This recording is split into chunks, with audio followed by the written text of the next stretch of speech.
남편이 죽자마자 임신한 며느리, 시아버지와 결혼하다. 온 집안을 발칵 뒤집은 충격적인 사건. 공업단지가 즐비한 활기찬 도시 안산, 빽빽한 주택가 사이, 삭막한 도시의 소음 속에서도 조용히 벌어지는 이야기들은 듣는 이들의 혀를 내두르게 만들곤 합니다. 박인수 씨의 가족은 본래 동네에서 존경받는 집안이었습니다. 박 씨는 은퇴한 국어교사로 평생을 점잖고 올바르게 살아온 분이었습니다. 사람들은 그를 다정하게 박 선생님이라 불렀죠.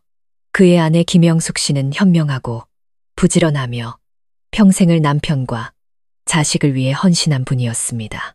그들의 외아들 준서는 가족의 자랑이었죠. 젊고 유능한 건설 엔지니어로 일하고 있었습니다. 준서는 일찍 결혼했습니다.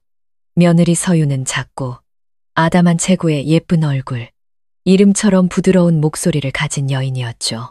신혼부부는 박 선생님 부부와 함께 널찍한 2층 주택에서 살았습니다. 모두가 서윤이 토실토실한 손주를 낳아주고 온 가족의 웃음소리가 더 커질 평온한 나날을 그렸습니다. 하지만 불행은 너무나 갑작스럽게 찾아왔습니다. 붉은 노을이 공장 지붕에 걸려있던 어느 날 오후, 비보가 날아들었습니다. 준서가 너무나 젊은 나이에 산업체해로 세상을 떠난 것입니다. 남편의 죽음은 서윤의 심장에 비수처럼 꽂혔습니다. 장례식장에는 향불 연기가 자욱했고 젊은 아내의 목 놓아 우는 소리는 보는 이들의 눈시울마저 불켰습니다. 서윤은 남편의 관 옆에 쓰러져 떨리는 손으로 영정사진을 붙잡았습니다. 여보, 나 이제 어떻게 살아요? 그 처절한 울음은 온 동네를 숙연하게 만들었습니다. 박 선생님은 아들을 잃은 슬픔 속에서도 며느리의 버팀목이 되어야 했습니다. 반평생을 넘게 산 그 남자는 떨리는 손으로 향을 피우며 눈물로 흐려진 시야를 애써 감췄습니다. 하지만 그의 마음을 가장 아프게 한 것은 삶의 이유를 모두 잃은 듯 텅 빈 눈으로 울부짖는 젊은 며느리의 모습이었습니다. 그는 서윤에게서 자신의 딸 모습을 보았고 그녀를 지켜주어야 한다는 책임감을 느꼈습니다. 장례가 끝나자 집안은 끔찍한 정적에 휩싸였습니다. 식사 시간에는 웃음소리 대신 한숨소리만 가득했습니다. 김 여사가 조심스럽게 입을 열었습니다. 얘야, 친정에 잠시가 있는 게 어떻겠니? 마음도 추스르고 여기서 지내는 건 힘들지 않겠니? 서유는 붉게 충혈된 눈으로 시어머니를 바라보았습니다. 친정이라니 그녀의 고향은 가난했고 연로하신 부모님은 홀몸이 된 딸을 감당할 형편이 못 되었습니다. 게다가 뱃속의 아이를 생각하니 생리가 늦어져 찾은 병원에서 임신 사실을 확인했던 것입니다. 서윤은 더욱 막막해졌습니다. 서윤이 임신했다는 소식은 모두에게 충격이었습니다. 슬픔이 채 가시기도 전에 찾아온 기쁨은 차마 입 밖으로 내지 못할 소식이었습니다. 김 여사는 기쁘면서도 한편으로는 걱정이 앞섰습니다. 세상 사람들의 입방아에 오를까 두려웠습니다. 아들이 죽자마자 며느리가 임신했다니 남들이 어떻게 생각할지.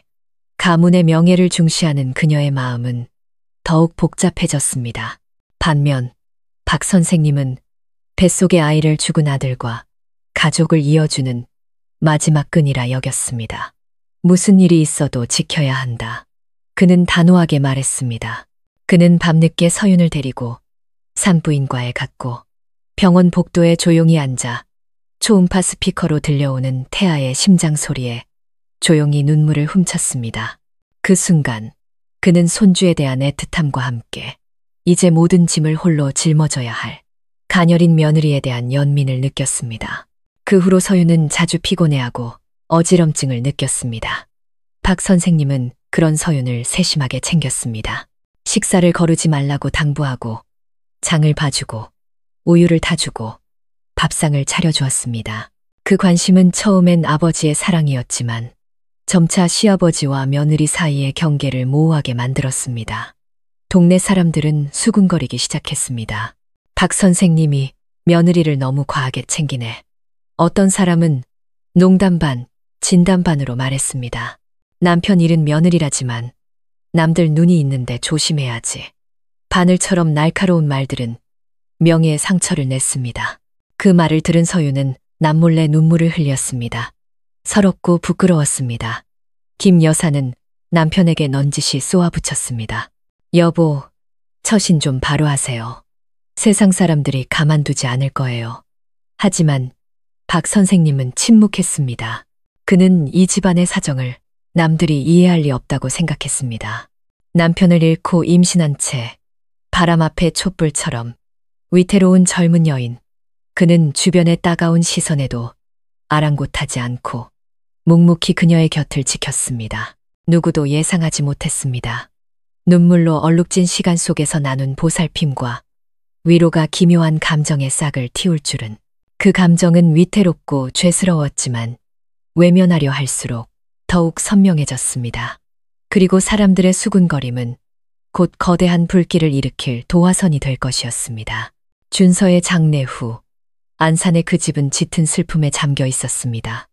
아침마다 햇살이 창을 넘어 텅 빈 거실을 비추면 집안의 냉기는 더욱 시리게 느껴졌습니다. 다구는 소리, 출근하는 인부들의 활기찬 목소리가 여전히 들려왔지만 서윤의 마음속은 오직 정적뿐이었습니다. 아침이면 서둘러 작업복을 걸치고 출근하고 저녁이면 다정하게 여보, 밥 먹었어? 라고 묻던 남편의 모습이 이제는 기억 속에만 맴돌았습니다. 서윤은 낡은 침대에 멍하니 앉아 있었습니다. 벽에는 아직 준서의 작업복이 걸려 있었습니다. 흙먼지와 햇볕 냄새가 그대로 배어 있었죠. 그녀는 차마 옷을 치우지 못했습니다. 마치 남편이 아직 어딘가에 있는 것처럼 믿고 싶었기 때문입니다. 그 옷을 볼 때마다 서윤의 가슴은 아려왔고 눈물은 속절없이 흘러내렸습니다. 임신 사실을 알게 된 기쁨도 잠시, 남편을 잃은 슬픔이 모든 것을 집어삼켰습니다. 서윤은 배를 감싸 안고 떨리는 손으로 속삭였습니다. 아가야, 아빠는 이제 없단다. 이제 엄마랑 할아버지, 할머니뿐이야. 바람처럼 흩어지는 말이었지만 그녀의 온몸은 가늘게 떨렸습니다. 박 선생님은 차마 들어가지 못하고 문 밖에서 조용히 지켜보고 있었습니다. 희끗희끗한 머리에 그 남자는 희미한 빛 속에 있는 젊은 며느리를 보며 마음이 미어졌습니다. 그는 평생 강인하게 살아왔고 수많은 역경을 이겨냈지만 지금처럼 무력감을 느낀 적은 없었습니다. 아들은 죽고 너무나 젊은 며느리는 그의 핏줄을 벤 채 홀로 남았습니다. 그는 무한한 연민을 느꼈습니다. 그날 저녁 식사 자리에서 김 여사가 며느리에게 반찬을 집어주며 나지막이 말했습니다. 얘야, 아무래도 친정에가 있는 게 좋겠다. 거기서 좀 쉬면서 마음을 추스르렴. 여기서 버티긴 힘들 거야. 서유는 수저를 내려놓았습니다. 눈가가 붉어졌습니다. 시어머니가 자신을 아끼는 마음은 알았지만 그 말은 비수처럼 느껴졌습니다. 고향은 가난하고 부모님은 연로하신데 임신한 딸까지 짐이 될 수는 없었습니다. 게다가 이곳엔 남편의 위패와 추억이 있었습니다. 그녀는 눈물을 글썽이며 대답했습니다. 어머니, 저 준서 씨 곁에서 제사라도 챙겨주고 싶어요. 박 선생님이 아내를 똑바로 보며 단호하게 말했습니다. 이 애가 여기 있는 게 맞아. 뱃속의 아이는 준서의 핏줄이고 우리 손주야. 어떻게 남들이 우리더러 며느리 쫓아냈다고 손가락질하게 만들어? 김 여사는 침묵했습니다. 그녀는 가풍을 중시하고 이웃의 평판을 두려워했지만 남편의 말에 차마 반박할 수 없었습니다.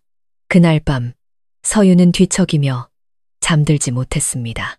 정원에서 들려오는 풀벌레 소리를 들으며 뱃속 아이를 언급할 때 눈시울을 붉히던 시아버지의 모습을 떠올렸습니다. 마음이 따뜻해지면서도 무거워졌습니다. 남편이 죽은 후로 그 중년의 남자는 그녀의 밥 한 술, 잠자리 하나까지 세심하게 챙겨주었습니다. 서유는 감사하면서도 낯선 감정을 느꼈습니다. 어느 날 아침, 서유는 시장에 가던 중 갑자기 현기증을 느끼며 쓰러질 뻔했습니다. 다행히 박 선생님이 달려와 그녀를 부축했습니다. 임신한 여인의 몸이 단단한 가슴에 기댔을 때 심장이 마구 뛰었습니다. 주변에서 몇몇 이웃들이 호기심, 어린 눈으로 힐끗 쳐다보며 수군거렸습니다. 저것 봐. 어딜 가든 시아버지가 따라다니네. 남편 죽은 지 얼마 됐다고 저러는지. 서유는 그 말을 똑똑히 들었고 얼굴이 화끈 달아올라 시아버지의 품에서 물러나 고개를 숙였습니다. 하지만 그는 태연하게 나직이 말했습니다. 괜찮다. 얘야. 남들 말 신경 쓰지 마라. 네 건강이 더 중요해. 그 말은 따뜻한 물결처럼 서윤의 마음에 퍼졌습니다. 그녀는 서러움과 연민, 그리고 무엇보다 혼자가 아니라는 안도감을 느꼈습니다. 하지만 동시에 두려워졌습니다. 세상에 입방아는 날카로웠습니다. 과연 앞으로 닥쳐올 비난을 감당할 수 있을까? 그날 오후 부엌에서 김 여사는 나무를 다듬으며 넌지시 한마디 던졌습니다. 여보, 분수를 좀 지키세요. 요즘 세상에 입 많은 거 몰라요? 박 선생님은 대답하지 않았습니다. 그는 며느리가 마당에 앉아 배를 쓰다듬으며 먼 곳을 바라보는 모습을 조용히 지켜볼 뿐이었습니다. 그의 마음속에서는 연민이면서도 다른 이름 붙이기 어려운 복잡한 감정이 싹트고 있었습니다. 장례식 후 며칠 동안 박 선생님의 넓은 집은 이상할 정도로 싸늘해졌습니다. 준서의 웃음소리는 사라지고 그 자리엔 조용한 발걸음 소리와 한숨, 그리고 공허한 시선만이 남았습니다. 서유는 아직 그 부재에 익숙해지지 않았습니다. 밤에 넓은 침대에 홀로 누우면 그녀는 베개에 얼굴을 묻고 눈이 퉁퉁 붓도록 흐느끼다 겨우 잠들곤 했습니다. 김 여사는 그런 며느리가 안쓰러웠지만 마음 한구석에는 불안감이 가시지 않았습니다. 어느 날 식사 중에 그녀가 말을 꺼냈습니다. 서윤아, 잘 생각해 보렴. 너는 아직 젊고 또 임신까지 했으니 친정에가 있는 게 더 나을지도 몰라. 여기 있으면 사람들 입방아에 오르내릴 거야. 그 말에 서윤의 손에 들린 젓가락이 떨렸습니다. 그녀는 힘얼건 밥그릇을 내려다보며 눈물을 떨구었습니다. 어떻게 친정에 가란 말인가. 고향은 가난하고 부모님은 늙으셨으며 형제들은 각자 흩어져 살았다. 임신한 몸으로 돌아가는 것은 온 가족에게 짐을 더하는 것과 같았다. 게다가 준서는 이곳에 잠들어 있고 그의 위패엔 아직 향불 연기가 피어오르고 있었다. 서유는 입술을 깨물며 말했다. 어머니, 허락해 주신다면 여기서 준서 씨 제사라도 챙기고 싶어요. 그리고 손주도 이 집에서 자라게 하고 싶습니다. 분위기가 무겁게 가라앉았다. 김 여사가 무언가 더 말하려 하자 박 선생님이 밥그릇을 내려놓으며 단호하게 말했다. 이 아이 말이 맞다. 뱃속의 아이는 이 집안의 핏줄이야. 누구도 이 아이를 내보낼 권리는 없어. 그의 말은 선언과도 같았다. 김 여사는 침묵하며 그릇 밖으로 떨어진 나무를 주웠다. 하지만 그녀의 마음속 불안은 여전했다. 그날 밤 모두가 잠든 후 박 선생님은 툇마루에 홀로 앉아 담배를 피웠다. 담배 연기가 어둠 속에서 맴돌았다. 그는 아내의 말과 며느리의 젖은 눈을 떠올리며 마음이 무거워졌다. 아내의 걱정이 틀리지 않다는 것을 알았다. 이 동네 사람들은 남의 집 대문 앞에 모여 앉아 세상사 떠들기를 좋아했다. 젊은 과부가 임신한 채 시부모와 함께 산다니 어찌 소문이 나지 않겠는가. 하지만 서윤이 홀로 타지에서 불러오는 배를 안고 기댈 곳 없이 지낼 모습을 생각하면 차마 그럴 수 없었다. 다음 날 아침 서윤은 힘없이 시장으로 향했다. 길을 걷다 어지럼증을 느끼고는 가로수를 붙잡고 겨우 섰다. 마침 장을 보고 돌아오던 박 선생님이 그 모습을 보고 급히 달려와 부축했다. 그녀는 거의 그의 품에 쓰러지듯 기댔고 숨을 가쁘게 몰아쉬었다. 그는 당황하며 물었다. 서윤아, 괜찮으냐? 주변의 상인 몇몇이 돌아보며 수군거렸다. 어머, 박 선생님 아니야. 왜 맨날 며느리랑 같이 다닌대? 남편 죽은 지 얼마 됐다고 저러는지. 속삭이는 소리는 작았지만 서윤의 귀에 똑똑히 들렸다. 그녀의 얼굴이 새빨개지며 고개를 숙이고 황급히 몸을 바로 세웠다. 하지만 박 선생님은 태연한 목소리로 며느리를 집으로 부축했다. 신경 쓰지 마라. 너와 아이만 무사하면 된다. 그 말에 서윤의 심장이 내려앉았다. 준서가 죽은 후 처음으로 텅 비었던 마음에 낯설고 따뜻한 무언가가 스며드는 것을 느꼈다. 집에 도착하자 남편이 며느리를 부축하는 모습을 본 김 여사의 얼굴이 굳어졌다. 저녁 준비를 하며 그녀는 참지 못하고 쏘아붙였다. 사람들이 보고 뭐라고 하겠어요. 제발 처신 좀 바로 하세요. 박 선생님은 말없이 의자에 앉아 먼 곳을 바라볼 뿐이었다. 그 말을 들은 서윤의 마음은 흔들렸다. 시어머니가 자신을 미워하는 것이 아니라 단지 세상의 시선이 두려울 뿐이라는 것을 알았다. 하지만 시아버지의 관심은 그녀를 감동시키면서도 혼란스럽게 했다. 그 감정의 이름을 감히 부를 수 없어 그녀는 그저 배를 감싸 안고 부엌의 연기가 피어오르는 것을 바라보았다. 눈물인지 연기 때문인지 시야가 흐려졌다. 그날 아침 안산의 하늘은 맑았다. 서윤은 정기 검진 예약증을 들고 마음 한구석이 설레면서도 불안했다. 처음으로 뱃속 아이의 심장 소리를 듣는 날이었다. 준서가 남긴 마지막 핏줄. 하지만 혼자 가야 한다는 생각에 다리에 힘이 풀렸다. 길에서 쓰러질까봐 남편과 함께 온 다른 산모들 사이에서 홀로 앉아 있어야 할까봐 두려웠다.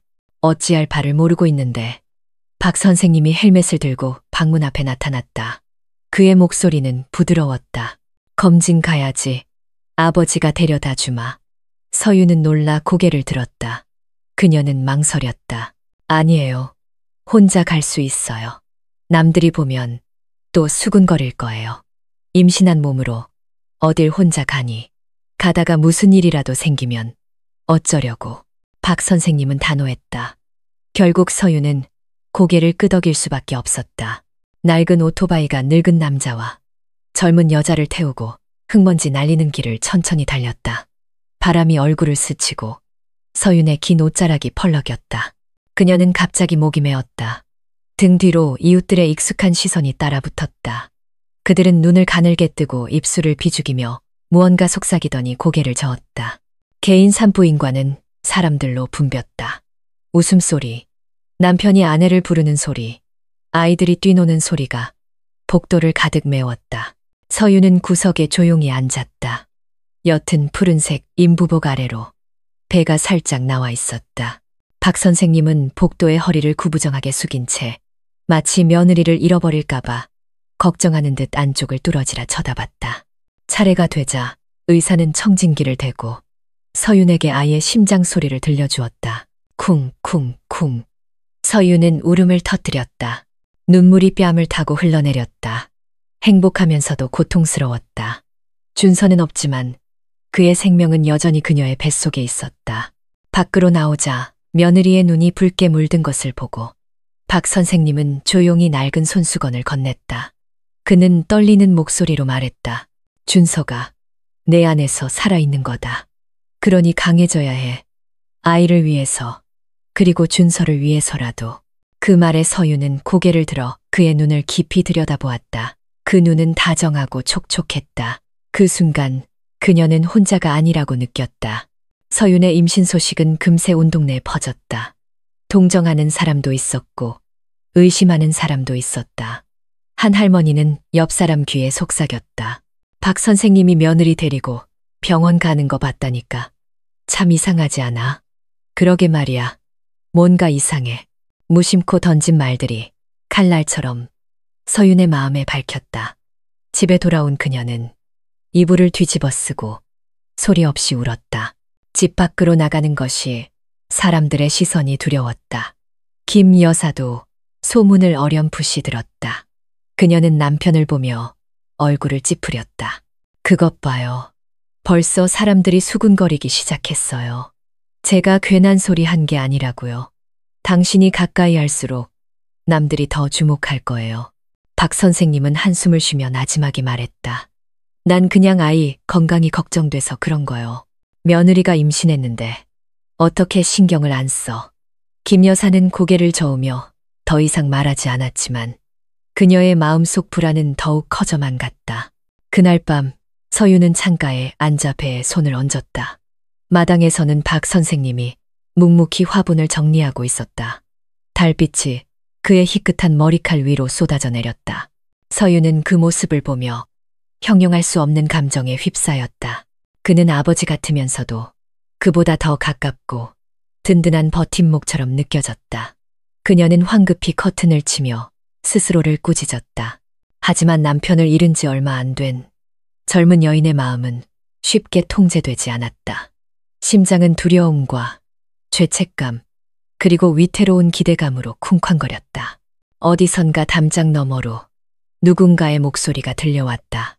박 선생님 댁, 요즘 뭔가 이상하지 않아?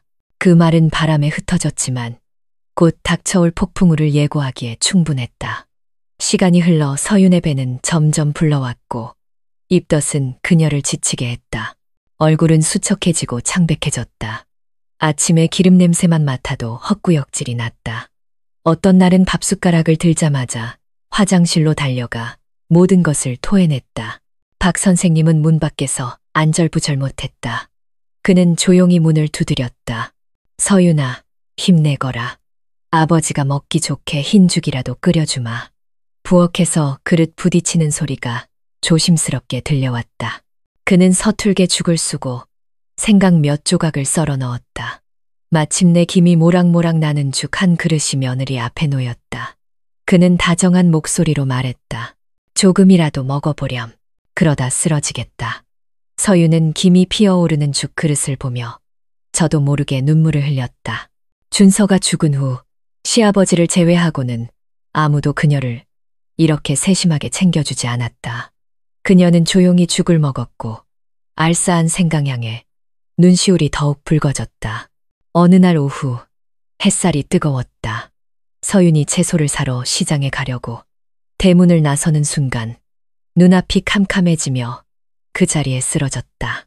다행히 마당에서 텃밭을 가꾸던 박 선생님이 그 모습을 보고 달려와 며느리를 번쩍 안아들었다. 서윤은 그의 품에서 의식을 잃었다. 머리는 어깨에 기댄 채 머리카락이 흩날렸고 숨결은 희미했다. 그는 당황하여 그녀를 흔들며 불렀다. 심장이 미친 듯이 뛰었다. 서윤아, 정신 차려라. 김 여사가 그 광경을 보고 얼굴이 새하얘졌다. 그녀는 급히 설탕물을 가져오고 부채질을 해댔다. 잠시 후 서윤이 희미하게 눈을 떴다. 자신이 시아버지의 품에 안겨 있는 것을 보고는 얼굴이 새빨개지며 황급히 고개를 돌렸다. 하지만 그 모습은 담장 근처에 서 있던 몇몇 이웃들의 눈을 피하지 못했다. 그들은 수군거렸다. 저것 봐. 박 선생님이 며느리를 안고 있네. 어머, 이상하기도 하지. 무슨 부자 사이가 저렇게 가까워? 그 속삭임은 김 여사의 귀에 비수처럼 꽂혔다. 그녀는 침묵했지만 속은 부글부글 끓어올랐다. 그날 밤 설거지를 하며 그녀가 조용히 말했다. 여보, 사람들이 벌써 이상하게 봐요. 우리가 분수를 지켜야지. 며느리를 아낀다 해도 남들 눈총 받을 일은 하지 말아야죠. 박 선생님은 젓가락을 내려놓고 먼 곳을 바라봤다. 남들이 뭐라든 상관없소. 내 며느리에겐 버팀목이 필요해. 내가 손을 놓으면 누가 저 아이와 뱃속의 아이를 돌봐주겠소. 그의 목소리는 단호했지만 눈에는 언뜻 혼란스러움이 스쳤다. 사실 그 자신도 마음속 감정이 단순히 책임감만은 아니라는 것을 깨닫고 있었다. 수척해진 서윤을 볼 때마다, 그녀의 촉촉한 눈망울과 마주칠 때마다 그의 심장은 미세하게 흔들렸다. 서윤 역시 쓰러졌던 그날 이후로 변했다. 시아버지의 품에 안겼던 아주 짧은 순간, 그녀는 준서에게서 느꼈던 것과 같은 따뜻함과 든든함을 느꼈다. 그녀는 화들짝 놀라며 스스로를 꾸짖었지만 밤이 되면 그 순간이 떠올라 심장이 이상한 박동으로 뛰었다. 그날 밤 서윤은 뒤척이며 배에 손을 얹었다. 그녀는 속삭였다. 아가야, 엄마도 잘 모르겠구나. 할아버지가 엄마를 너무 아껴주시는데 엄마 마음이 너무 혼란스러워. 툇마루에는 박 선생님이 홀로 앉아 있었다. 담뱃불이 어둠 속에서 타올랐다. 밤바람을 타고 동네 사람들의 수군거림이 들려왔다. 박 선생님 댁, 요즘 정말 이상해. 조만간 무슨 일 나겠어. 그는 똑똑히 들었지만 조용히 눈을 감았다. 마음속에는 부끄러움과 단호함, 그리고 벗어날 수 없는 소용돌이에 휘말린 듯한 복잡한 감정이 뒤섞여 있었다. 서윤의 뺨 위로는 눈물이 하염없이 흘러 베개를 적셨다. 앞으로의 길이 결코 쉽지 않을 것임을 알았다. 하지만 그녀는 또한 아무리 부정하려 해도 자신의 마음이 이미 다른 방향으로 향하기 시작했다는 것도 알고 있었다. 서윤이 쓰러진 그날 이후 안산의 작은 동네는 호기심의 불길에 휩싸였다. 사람들은 시장에서도 찻집에서도 그 이야기를 했다. 내가 똑똑히 봤다니까. 박 선생님이 며느리를 안고 집으로 들어가더라. 나도 봤어. 부자 사이가 뭐 저리 가까워. 섬뜩하기까지 하더라. 그 수군거림은 금세 김 여사의 귀에 들어갔다. 명예를 중시하는 그녀는 그 말을 듣고 얼굴이 붉어지며 분노와 불안에 휩싸였다. 저녁 식사 자리에서 그녀는 참지 못하고 쏘아붙였다. 서윤아, 너도 몸가짐을 조심해야 한다. 너는 아직 젊고 남편은 갓 세상을 떠났어. 게다가 임신까지 했는데 남들이 보면 오해하기 딱 좋아. 그 말은 서윤의 마음에 비수처럼 꽂혔다. 손에 든 젓가락이 떨리고 밥그릇 위로 눈물이 뚝뚝 떨어졌다. 그녀는 고개를 들고 작은 목소리로 말했. 죄송해요, 어머니. 그럴 뜻은 아니었어요. 박 선생님은 그 모습을 보고 마음이 아팠다. 그는 젓가락을 세게 내려놓으며 엄하게 말했다. 당신 말 조심해. 저 애가 무슨 죄가 있다고 다그치는 거요? 이미 충분히 힘들다고. 식사 분위기는 얼어붙었다. 서윤은 고개를 푹 숙였다. 자신이 이 가족의 골칫거리가 된 것만 같았다. 하지만 마음 깊은 곳에서는 자신의 편을 들어주는 사람이 있다는 사실에 따뜻함을 느꼈다. 시아버지의 단호한 보호는 그녀의 마음을 더욱 흔들었다. 그날 밤 바람이 툇마루를 스쳐 지나갔다. 서윤은 몸을 웅크리고 누웠지만 잠은 오지 않았다. 머릿속에는 박 선생님의 말이 맴돌았다. 저 애가 무슨 죄가 있다고. 그의 거칠면서도 따뜻한 목소리가 그녀의 마음 가장 깊은 곳을 건드렸다. 그녀는 문득 그 어깨에 기대고 싶다는 충동을 느꼈다. 그것이 잘못된 일임을 알면서도 어느 날 서윤은 시장에 갔다. 불러온 배를 안고 채소를 고르는데 등 뒤에서 수근거리는 소리가 들렸다. 내가 똑똑히 봤다니까. 박 선생님이 저 애를 너무 과하게 챙겨. 아들 죽은 지 얼마나 됐다고. 저러다 무슨 망측한 꼴 볼지 몰라. 서윤의 얼굴이 화끈 달아올랐다. 두 손이 떨리면서 채소 꾸러미가 바닥에 떨어졌다. 그녀는 황급히 자리를 피했고 눈물이 뺨을 타고 흘러내렸다. 집에 돌아오자마자 그녀는 툇마루에 주저앉아 서럽게 울었다. 마침 집으로 들어오던 박 선생님이 그 모습을 보고 깜짝 놀랐다. 왜 그러느냐? 누가 너한테 무슨 짓이라도 했어? 서윤은 아무 말도 못하고 두 손에 얼굴을 묻은 채 어깨를 들썩였다. 그는 조용히 그녀 옆에 앉았다. 더 이상 묻지 않고 그저 자신의 거친 손을 그녀의 어깨에 얹었다. 단순한 손길이었지만 서윤의 목을 매게 했다. 순간 그녀는 그의 품에 완전히 기대 어린아이처럼 울고 싶었다. 김 여사는 부엌 창틈으로 그 모습을 지켜보고 있었다. 그녀는 남편의 눈빛과 며느리의 붉어진 얼굴을 똑똑히 보았다. 심장이 철렁 내려앉았다. 그녀는 세상 사람들의 말이 근거 없는 것이 아님을 직감했다. 밤이 깊어지고 설거지를 마친 후 김 여사는 남편에게 단도직입적으로 말했다. 여보, 제가 미리 경고하는데 사람들이 벌써 말이 많아요. 제발 거리를 두세요. 저까지 망신당하게 하지 마시고요. 박 선생님은 말없이 앉아 있었다. 그가 피우는 담배 연기가 어둠 속으로 흩어졌다. 그는 자신이 위험한 경계선에 다가서고 있다는 것을 잘 알았다. 하지만 수척한 몸으로 눈물만 흘리는 며느리를 보면 연민과 함께 솟아나는 미묘한 감정을 억누를 수 없었다. 서윤은 방 안에 누워 배를 감싸 안은 채 마음이 복잡했다. 그녀는 세상의 입방아가 두려웠고 시어머니의 눈초리도 두려웠지만 자신의 마음이 가장 두려웠다. 박 선생님의 다정한 눈빛을 떠올릴 때마다 심장이 거세게 뛰었다. 그것이 감사함인지 아니면 다른 감정인지 그녀는 감히 이름 붙일 수 없었다. 밖에서는 개 짖는 소리와 바람에 나무십 스치는 소리가 들려왔다. 이 집의 누구도 알지 못했다. 그들이 온 집안을 발칵 뒤집을 거대한 사건의 문턱에 서 있다는 것을. 그날 오후 먹구름이 안산의 하늘을 뒤덮었다. 바람이 거세게 불며 마당의 나뭇가지들이 요란하게 부딪혔다.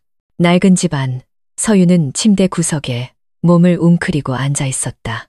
배를 감싸 안은 채 눈빛은 텅 비어 있었다. 하루 종일 아무것도 먹지 못하고 물 몇 모금만 마셨다. 입덧과 세상의 압박감에 몸과 마음이 모두 지쳐 있었다. 오후 늦게 김 여사가 이웃집 잔치를 도우러 나갔다. 집에는 박 선생님과 서윤 둘만 남았다. 며느리의 창백한 얼굴을 본 그는 깜짝 놀랐다. 아무것도 안 먹었지. 아버지가 죽이라도 끓여주마.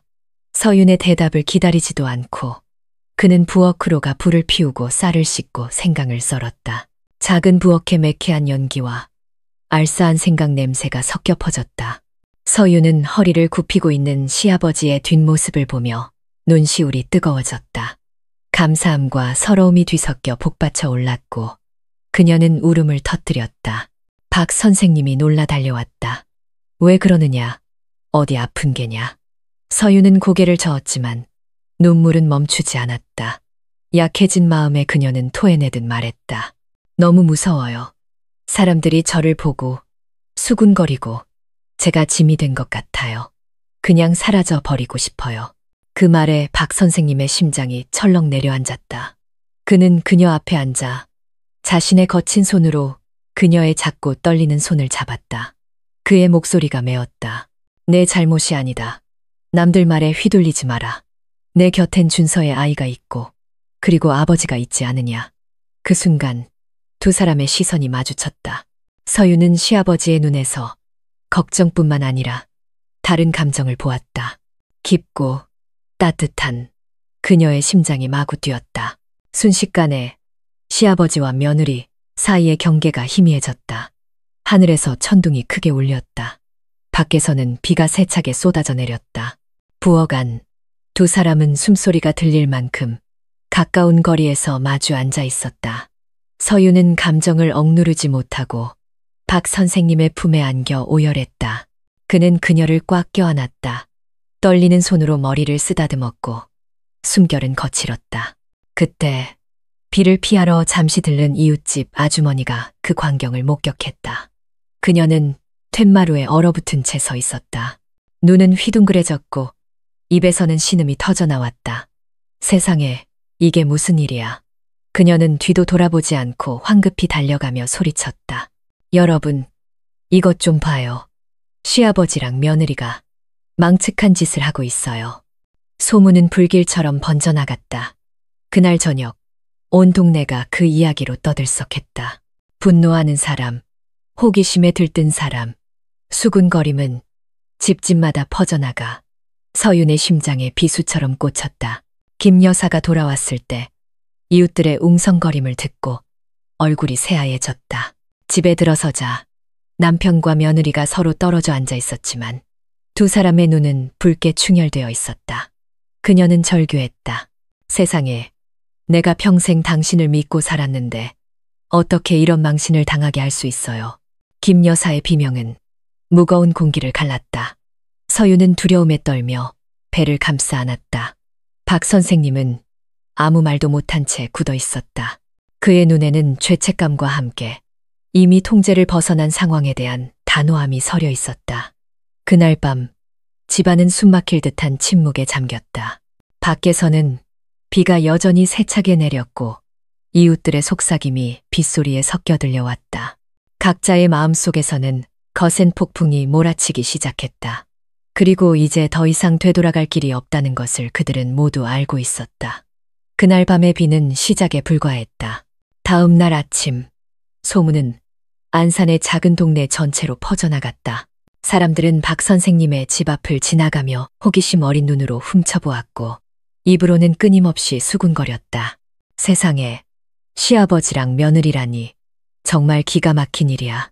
박 선생님, 댁이 원래 점잖은 집안 아니었어. 어쩌다 저런 꼴이 됐대. 김 여사님만 불쌍하지. 평생 고생만 하다가 늙어서 저런 망신을 당하고 칼날 같은 말들이 문틈으로 스며들었다. 집안에서 김 여사는 넋이 나간 사람 같았다. 밤새 한숨도 못 잔 그녀는 분노와 고통에 몸서리쳤다. 방구석에 조용히 앉아 배를 감싸고 있는 며느리를 보자 혐오감이 치밀어 올랐다. 그녀는 며느리를 손가락질하며 떨리는 목소리로 소리쳤다. 서윤아, 당장 이 집에서 나가. 너 같은 애 때문에 우리 집안 더럽히는 꼴은 못 본다. 서윤은 망연자실했다. 눈물이 앞을 가렸다. 그녀는 무릎을 꿇고 애원했다. 어머니, 제발 저를 내쫓지 마세요.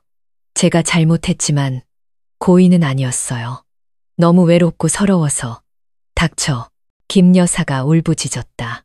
내가 이제 무슨 낯으로 친척들을 보고 이웃들을 보겠니? 지금까지 침묵하던 박 선생님이 그제야 벌떡 일어섰다. 그의 목소리는 낮았지만 단호했다. 이 아이는 아무데도 안 가. 여긴 이 아이 집이야. 이 집안 며느리고 내 손주 엄마라고.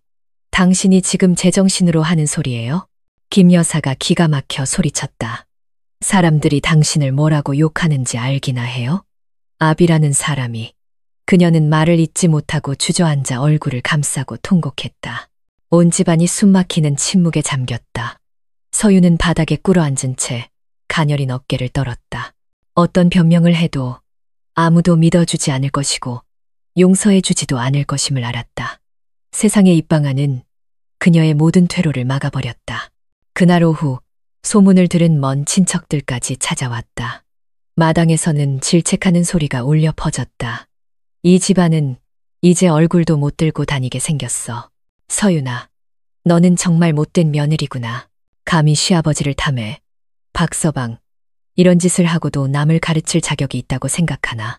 쏟아지는 말들은 보이지 않는 매질처럼 서윤을 내리쳤다. 그녀는 주저앉아 떨리는 손으로 배를 감쌌다. 박 선생님이 앞으로 나서며 사람들을 똑바로 쳐다보았다. 그의 목소리는 단호했다. 욕을 하려거든 절을 하십시오. 이 아이는 건드리지 마세요. 모든 잘못은 저에게 있습니다. 군중은 잠시 멈칫하더니 더욱 소란스러워졌다. 누군가 비웃으며 말했다. 자네가 잘못했다고 인정하는 건가? 정말 수치스러운 줄도 모르는군. 박 선생님은 더 이상 논쟁하지 않았다. 말을 할수록 상황만 악화될 뿐이라는 것을 알았다. 그는 그저 며느리 앞을 막아선 채 흔들림 없는 눈빛을 유지했다. 그 눈빛에는 죄책감과 함께 물러서지 않겠다는 결의가 담겨 있었다. 밤이 깊었지만 집안의 불은 꺼지지 않았다. 서유는 침대에 앉아 소리 없이 눈물을 흘렸다. 박 선생님은 툇마루에 앉아 담배를 태웠다. 그는 오늘부터 온 가족이 세상의 경멸 속에서 살아가야 한다는 것을 알았다. 하지만 그의 마음속에는 이미 무언가 정해져 있었다. 그는 결코 손을 놓지 않을 것이다. 다른 방, 김 여사는 벽을 향해 돌아누워 눈물로 베개를 적셨다. 그녀는 평생의 노력이 물거품이 된 것 같았다. 평생 모범적이었던 남편과 착하기만 하던 며느리가 어째서 이런 천인공노할 일을 저질렀는지 도무지 이해할 수 없었다. 밖에서는 개 짖는 소리와 함께 지나가던 누군가의 비웃음 섞인 목소리가 들려왔다. 저 집 꼴 좀 봐. 앞으로 또 무슨 꼴을 보일지 궁금하네. 그 집 안에서 세 사람은 모두 잠 못 이루는 밤을 보냈다. 각자의 고통은 달랐지만 앞으로 피할 수 없는 폭풍우가 몰아칠 것이라는 예감은 같았다. 박 선생님 댁에 대한 소문은 삽시간에 온 동네로 퍼져나갔다. 어딜 가나 사람들은 수군거렸다. 동네 아이들마저 골목에서 놀며 노래를 불렀다. 며느리가 시아버지랑 결혼했대요. 이상한 세상이래요. 천진난만한 노랫소리는 서윤의 마음에 소금을 뿌리는 듯했다. 그녀는 마당에 서서 떨리는 손으로 고개를 떨구고 눈물을 흘렸다. 어느 날 아침 서윤은 장바구니를 들고 시장에 갔다. 시장에 들어서자마자 호기심, 어린 시선들이 그녀에게 쏟아졌다. 한 생선 장수가 헛기침을 하며 비웃었다. 어이구, 이게 누구야? 며느리가. 에이, 말 안 해도 온 동네가 다 알지. 다른 상인이 거들었다. 남편 죽은 지 얼마나 됐다고 배는 저렇게 불러서는. 애 아빠가 누군지 물어볼 필요도 없겠네. 웃음소리가 터져 나왔다. 날카로운 소리가 서윤의 마음을 난도질했다. 그녀는 그 자리에 얼어붙었다. 얼굴이 새빨개지고 눈물이 글썽였다. 손에 든 장바구니가 떨어져 채소들이 바닥에 뒹굴었다. 그녀는 뒤돌아 도망치듯 달려갔다. 등 뒤로 조롱 섞인 웃음소리가 따라왔다. 집에 돌아온 그녀는 툇마루에 주저앉아 두 손에 얼굴을 묻고 온몸을 떨며 울었다. 마침 밖에서 들어오던 박 선생님이 그 모습을 보고 깜짝 놀랐다. 서윤아, 왜 그러느냐? 그녀는 흐느끼느라 말을 잇지 못했다. 사람들이 저를 욕해요. 경멸해요. 그냥 떠나고 싶어요. 그 말에 박 선생님은 굳어졌다. 가슴에 날카로운 통증이 느껴졌다.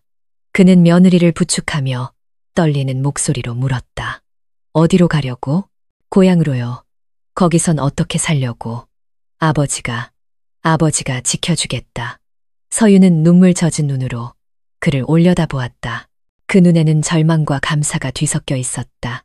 그녀는 자신이 너무나 작고 연약해서 그저 기댈 곳이 필요하다고 느꼈다. 그때 집안에서 김 여사가 걸어 나왔다. 그 말을 똑똑히 들은 그녀는 그 자리에 멈춰섰다. 눈이 붉게 충혈된 채 날카로운 목소리로 쏘아붙였다. 지금 뭐라고 했어요? 저 애를 지켜줘? 당신은 이제 나를 사람 취급도 안 하는군요. 이 집안을 온 동네 웃음거리로 만들 작정이에요? 그녀는 며느리의 얼굴을 향해 손가락질하며 증오에 찬 목소리로 말했다. 너는 정말 행실이 더러운 계집이야. 내가 딸처럼 아껴줬는데 감히 내 남편을 빼앗아. 서윤은 그 자리에 쓰러졌다. 눈물이 글썽이는 눈으로 배를 감싸 안으며 떨었다. 어머니, 제발 그렇게 말씀하지 마세요. 고의가 아니었어요. 하지만 김 여사의 분노는 더욱 거세졌다. 그녀의 고함은 담장 밖까지 울려 퍼져 호기심 많은 이웃들이 발걸음을 멈추고 귀를 기울였다. 누군가는 중얼거렸다. 저것 봐. 시어머니도 인정했잖아. 박 선생님은 더 이상 참을 수 없었다. 그는 앞으로 나아가 팔을 벌려 며느리를 감쌌다. 그의 목소리는 단단했다. 그만하시오, 영숙 씨. 저 아이는 임신 중이요. 어떻게 저 애를 벼랑 끝으로 몰 수 있어. 당신은 입 닥쳐요. 김 여사가 눈물을 쏟아내며 소리쳤다. 내 앞에서 감히 저 애를 감싸. 집안의 공기는 숨막힐 듯이 무거웠다. 담장 밖에서는 이웃들의 수군거림이 더욱 커졌다. 서윤은 바닥에 주저앉아 마음이 무너져 내렸다.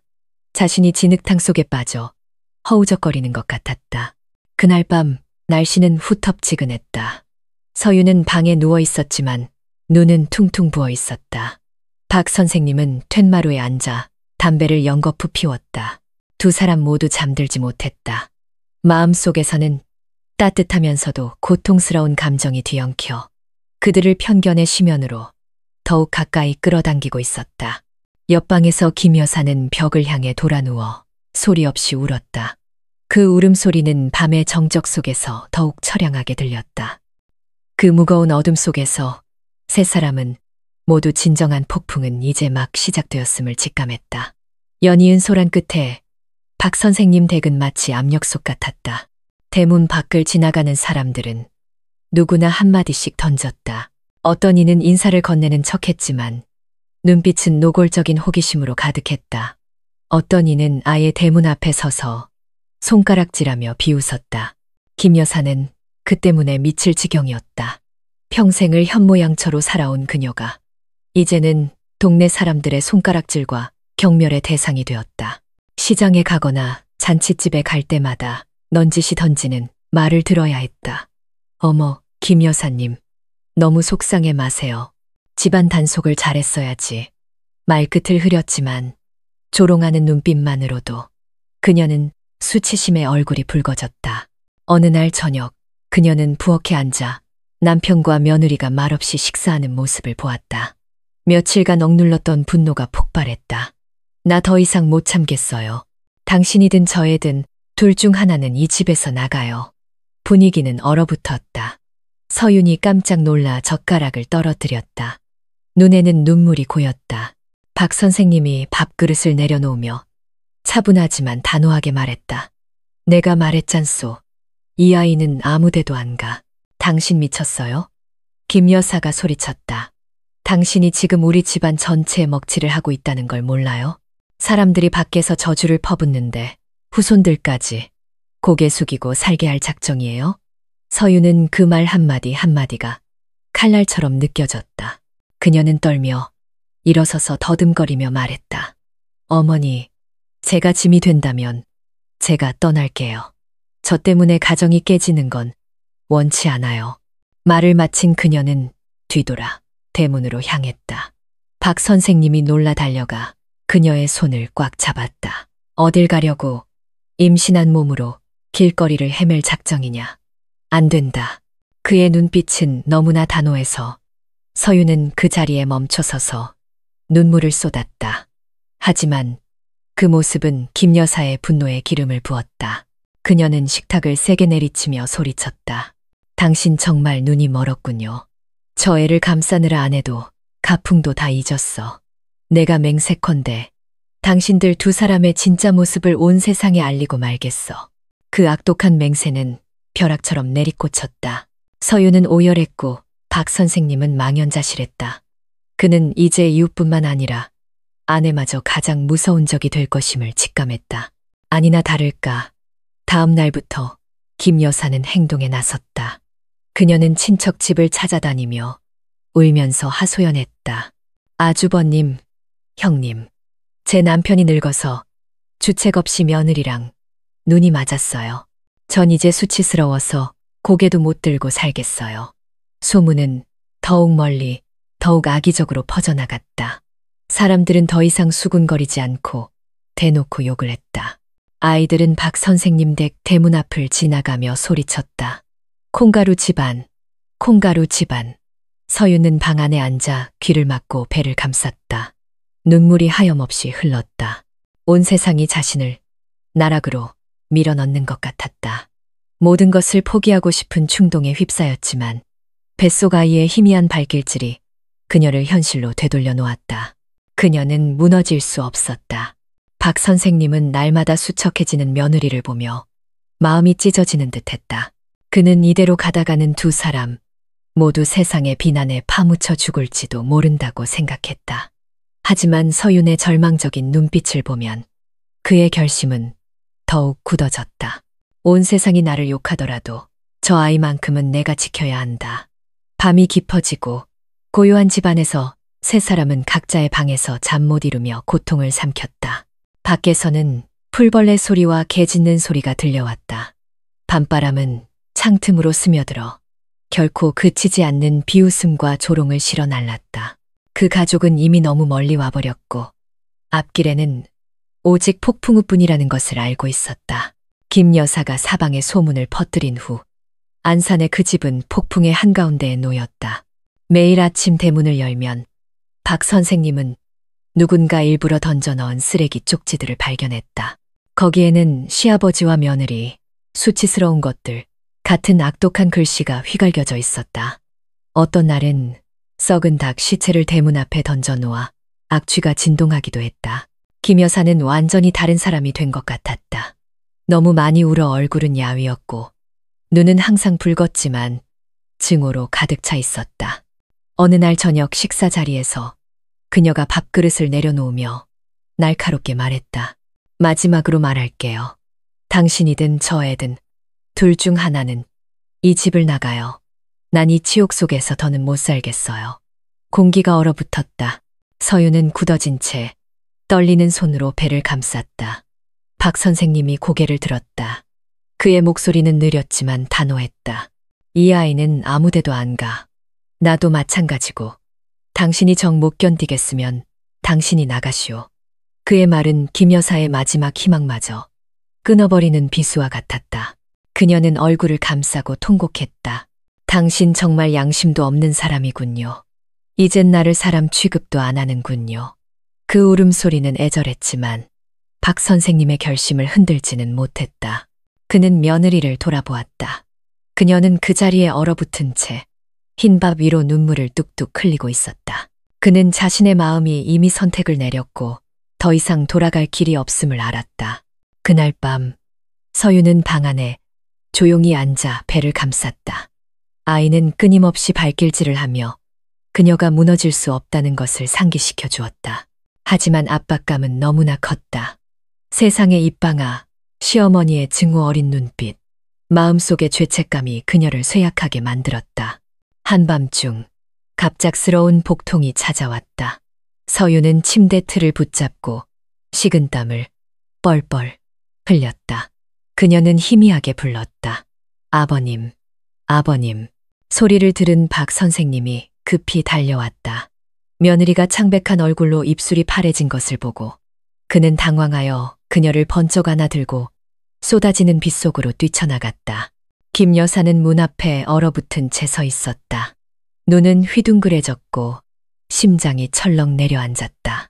그녀는 남편이 며느리를 꼭 껴안고 빗속으로 뛰어가는 모습을 보며 마음속에서 고통과 증오, 그리고 무력감이 뒤섞인 복잡한 감정이 솟아올랐다. 병원에서 의사는 미간을 찌푸렸다. 조산기가 있습니다. 절대 안정이 필요해요.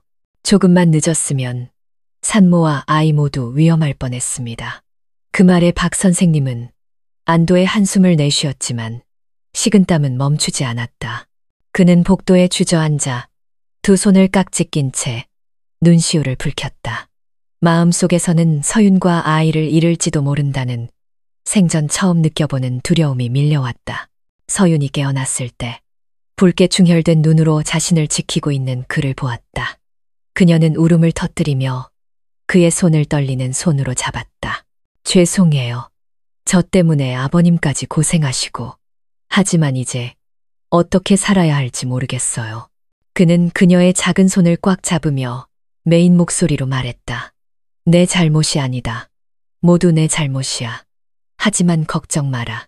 온 세상이 우리에게 등을 돌려도 나는 절대 내 손을 놓지 않을 테니. 집에서 김 여사는 며느리가 입원했다는 소식을 듣고 마음이 복잡했다.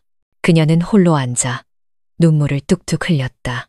서윤을 집에서 내쫓으면 모든 것이 해결될 거라 생각했다.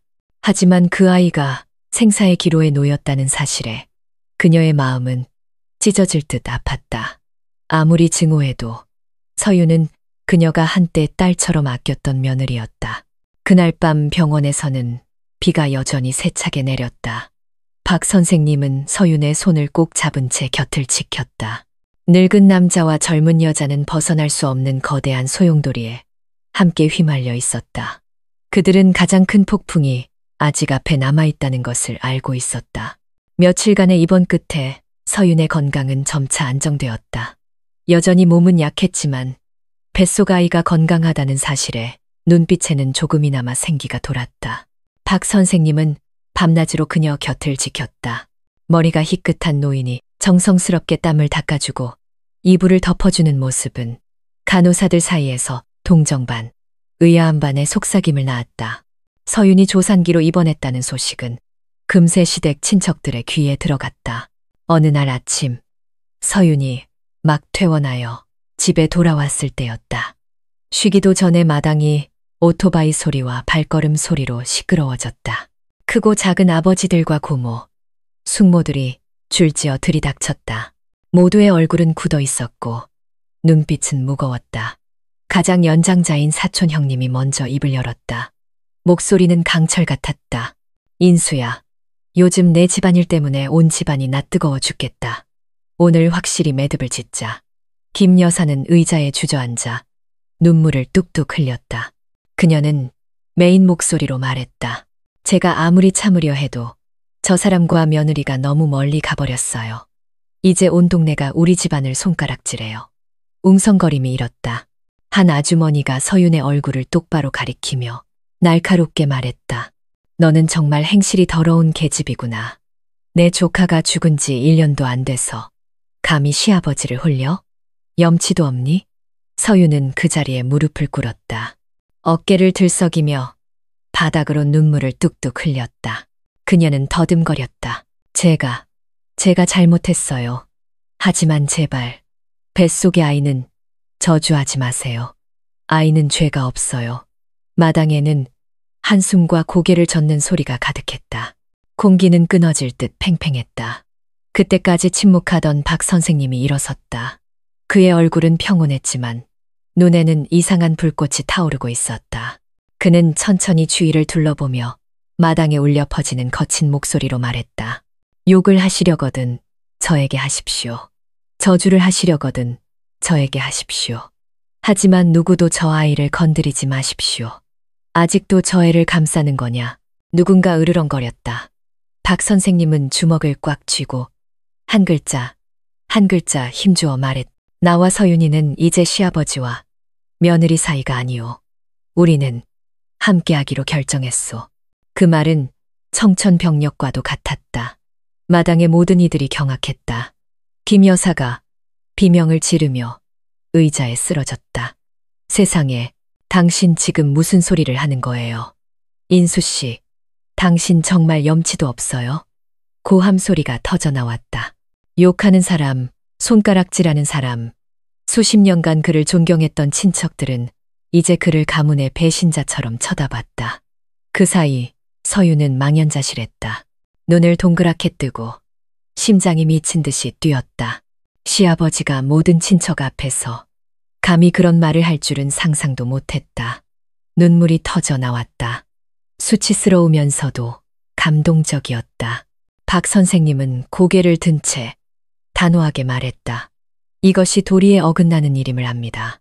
하지만 저 아이와 뱃속의 아이가 평생 모욕과 외로움 속에서 살게 할 수는 없소. 내 명예를 희생해서라도 저 아이를 지킬 수 있다면 나는 기꺼이 그리하겠소. 소라는 극에 달했다.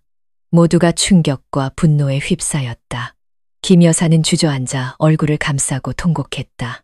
서유는 바닥에 앉은 채 떨리는 손으로 배를 감쌌다. 마음속에서는 두려움과 함께 끝없는 감사함이 솟아올랐다. 대문 밖 소란을 들은 몇몇 이웃들이 구경하러 모여들었다. 그들의 눈빛은 더욱 경멸적으로 변했고 수군거림은 파도처럼 커졌다. 평온했던 그 집은 이제 진짜 폭풍의 한가운데 놓였다. 그리고 모두가 알았다. 그 충격적인 선언 이후 박 선생님과 서윤의 인생은 더 이상 돌아갈 수 없는 길로 접어들었다는 것을. 박 선생님의 충격적인 선언 이후 마당의 분위기는 폭발할 듯했다. 누군가는 고함을 질렀고 누군가는 손가락질했다. 모든 비난이 그와 서윤에게 쏟아졌다. 인수야, 너 미쳤구나. 한 큰아버지가 탁자를 내리쳤다. 네가 가풍을 버리고 조상님 얼굴에 먹칠을 할 작정이냐. 온 동네가 우리 집안을 비웃을 거다. 한 고모가 소리쳤다. 손을 떨며 서윤을 가리켰다. 그리고 너는 정말 부끄러운 줄도 모르는 계집이구나. 서윤은 바닥에 주저앉아 배를 감싸 안았다. 눈물이 뚝뚝 떨어졌다. 모든 욕설이 칼날처럼 심장을 파고들었다. 변명이라도 하고 싶었지만 목이 꽉 막혀 한마디도 할 수 없었다. 김 여사가 벌떡 일어섰다. 붉게 충혈된 눈으로 떨리지만 분노에 찬 목소리로 말했다. 보세요. 온 집안이 우리를 저주하고 있어요. 그런데도 당신은 고개를 빳빳이 들고 그걸 인정해요. 이 집을 영원히 세상의 웃음거리로 만들 작정이에요. 박 선생님은 여전히 평온했지만 얼굴에는 지친 기색이 역력했다. 그는 천천히 한 글자 한 글자 못을 박듯 말했다. 나는 결정했소. 저 아이를 버리지 않을 거요. 온 집안이 등을 돌린다 해도 내 결정은 바뀌지 않소. 소라는 더욱 거세졌다. 한 친척이 소리쳤다. 네가 계속 고집을 부린다면 우릴 더 이상 형제로 생각하지 마라. 그 말은 모든 관계의 끝을 의미했다. 사람들은 수치스러워, 망신이야 라고 중얼거리며 하나둘씩 자리를 떴다. 텅 빈 집에는 세 사람만 남았다. 서유는 얼굴을 감싸고 통곡했다. 김 여사는 주저앉아 어깨를 들썩였다. 박 선생님은 말없이 앉아 있었다. 손에 든 담뱃불이 타들어가며 연기가 자욱하게 피어올랐다. 다음 날 소문은 친척의 범위를 넘어섰다. 이웃들이 대문 앞에 모여들어 손가락질하고 입으로는 독설을 퍼부었다. 정말 망측한 일이네. 듣기만 해도 소름이 끼쳐. 저 집은 이제 복다 나갔어. 시아버지가 며느리랑 결혼한다니. 이런 수치는 처음 봐. 비웃음과 욕설이 집 안으로 파고들었다. 서유는 방 안에 숨어 두 손으로 귀를 막고 베개를 눈물로 적셨다. 두려움과 수치심에 몇 번이나 극단적인 생각을 했지만 뱃속 아이의 움직임이 그녀를 현실로 되돌려 놓았다. 김 여사는 거의 폐인이 되었다. 시장에 갈 때마다 사람들이 길을 막고 넌지시 때로는 노골적으로 말했다. 아주머니, 저런 여자를 왜 집에 들여요? 키워준 은혜도 모르고 아들 죽었다고 집안을 아주 뒤집어 놓네. 평생 망신당할 일이에요. 그 말을 듣고 돌아온 그녀는 얼굴을 감싸고 울 뿐이었다. 박 선생님은 아내가 야위고 며느리가 무너져가는 모습을 보며 마음이 무거웠다. 그는 이대로 가다가는 온 가족이 세상의 입방아에 짓눌려 죽을 것이라 생각했다. 그의 머릿속에 한 가지 생각이 스쳤다. 이 관계를 공식화해야 한다. 세상이 아무리 욕하더라도 이 현실을 인정받게 만들어야 한다. 그날 밤 모두가 침묵에 잠겨 있을 때 박 선생님이 서윤의 방으로 들어갔다. 그녀는 베개를 안고 앉아 있었고 눈은 퉁퉁 부어 있었다. 그가 옆에 앉았다. 목소리는 낮았지만 단호했다. 서윤아, 아버지를 믿느냐? 그녀가 고개를 들었다. 눈물 젖은 눈으로 작게 고개를 끄덕였다. 나를 믿는다면 앞으로 온 세상이 우리를 욕하더라도 우리는 정식으로 부부가 될 거다. 모든 비난은 내가 받을 테니 너는 더 이상 누구 앞에서도 고개 숙이지 마라. 그 말에 서윤의 심장이 마구 뛰었다. 목이 메어 눈물이 터져 나왔다. 한편으로는 기댈 곳이 생겼다는 안도감이 들었지만 다른 한편으로는 그 결정이 온 동네와 집안을 더욱 분노하게 만들 것이라는 두려움에 떨었다. 툇마루 밖에서는 바람이 세차게 불고 개 짖는 소리가 울려 퍼졌다. 그 집 안에서 세 사람은 더 이상 돌아갈 수 없는 갈림길에 서 있었다. 그리고 박 선생님은 생전 처음으로 온 세상을 상대로 한 싸움을 준비하고 있었다. 며칠 후 동네의 여론이 여전히 들끓고 있을 때 박 선생님은 온 가족을 경악하게 할 결정을 내렸다. 그날 아침 그는 기시해진 흰 셔츠를 입고 거실 중앙에 똑바로 앉았다. 그의 목소리는 낮았지만 단단했다. 깊이 생각해 보았다. 나와 서윤이 결혼식을 올리겠다. 그 말은 바위처럼 무겁게 내려앉았다. 서윤은 굳어졌다. 손에 든 젓가락이 상위로 떨어졌다. 눈을 동그랗게 떴다. 김 여사는 얼굴이 새하얘졌다. 두 손을 떨며 더듬거렸다. 당신 지금 무슨 소리를 하는 거예요? 이제 부끄러운 줄도 몰라요? 박 선생님이 고개를 들었다. 눈빛은 평온했지만 확고했다. 세상이 욕하고 친척들이 등을 돌릴 것을 아오. 하지만 이 방법만이 저 아이와 뱃속의 아이가 평생 경멸받지 않고 살 수 있는 길이오. 우리가 법적으로 부부가 되면 누구도 더 이상 저 아이를 더러운 말로 부를 수 없을 거요. 그의 말은 김 여사의 심장에 비수처럼 꽂혔다. 그녀는 울부짖으며 눈물을 쏟아냈다. 당신 미쳤군요. 반평생을 넘게 살면서 학생들에게 도리를 가르쳤던 사람이 이제 와서 인륜을 저버려요. 내가 무슨 낯으로 세상을 본단 말이에요. 그녀의 울음소리에 서윤도 따라 울기 시작했다. 그녀는 배를 감싸 안고 떨었다. 아버님, 제발 그러지 마세요. 제가 다 감당할게요. 아버님과 어머님이 저 때문에 고통받는 건 싫어요. 제가 이 집안의 가시가 되고 싶지 않아요. 하지만 박 선생님은 조용히 고개를 저었다. 그의 목소리는 쉬었지만 단호했다. 서윤아, 이해해야 한다. 이 결혼식은 나를 위해서만이 아니라 너를 위한 것이기도 하다. 우리는 언제까지나 숨어 살 수 없어. 박 선생님이 며느리와 결혼하겠다고 선언했다는 소식은 순식간에 퍼져나갔다. 온 동네가 발칵 뒤집혔다. 사람들은 대문 앞에 모여들어 손가락질하며 비웃었다. 들었어? 박 선생님이 며느리랑 결혼한대. 평생 이런 기막힌 일은 처음 보네. 정말 콩가루 집안이네. 더 할 말도 없다. 소식을 들은 친척들도 급히 달려왔다. 마당에서는 욕설이 쏟아졌다. 인수야, 너는 이렇게 우리 집안 얼굴에 똥칠을 해야겠냐? 며느리와 결혼하다니 넌 더 이상 사람도 아니다. 군중 속에서도 박 선생님은 등을 꼿꼿이 세운 채 평온한 눈빛을 유지했다. 그는 짧게 대답했다. 모든 비난은 제가 받겠습니다. 하지만 누구도 저 아이와 뱃속의 아이를 해치지 마십시오. 마당은 욕설로 폭발할 듯했다. 사람들은 그의 얼굴과 서윤의 배를 가리키며 가차없이 독설을 퍼부었다. 서윤은 주저앉아 두 손으로 얼굴을 가리고 눈물을 쏟았다. 온 세상이 자신을 나락으로 밀어 넣는 것 같았다. 김 여사는 그 자리에서 기절하고 말았다. 사람들이 그녀를 부축해 안으로 옮기며 흔들고 불렀다. 아내가 쓰러지는 모습을 본 박 선생님의 마음은 잠시 아팠지만 그의 눈빛은 여전히 확고했다.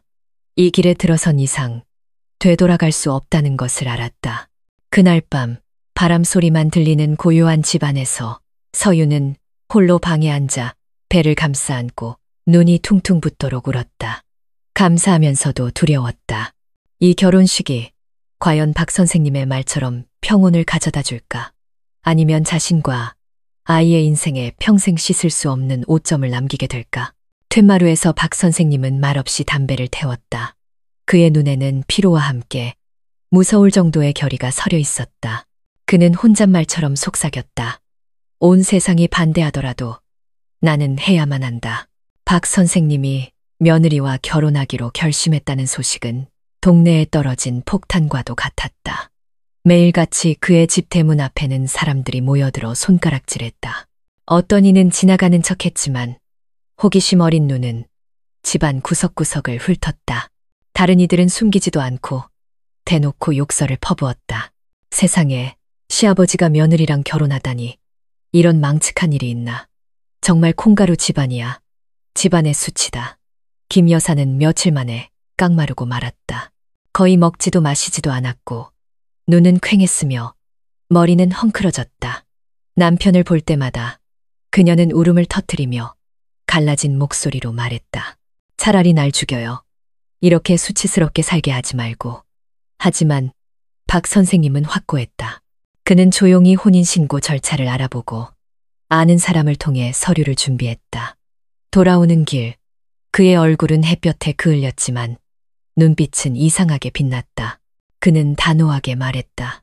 내 아이와 손주가 어둠 속에서 살게 할 수는 없소. 온 동네가 저주를 퍼붓더라도 이 결혼식은 해야만 하오. 그 말을 들은 서유는 망연자실했다. 그녀는 몇 시간이고 방 안에 조용히 앉아 배를 쓰다듬었다. 마음이 복잡했다. 시아버지가 자신을 보호하고 관계를 합법화하기 위해 이런다는 것을 알았지만 마음 깊은 곳에서는 여전히 두려움에 떨었다.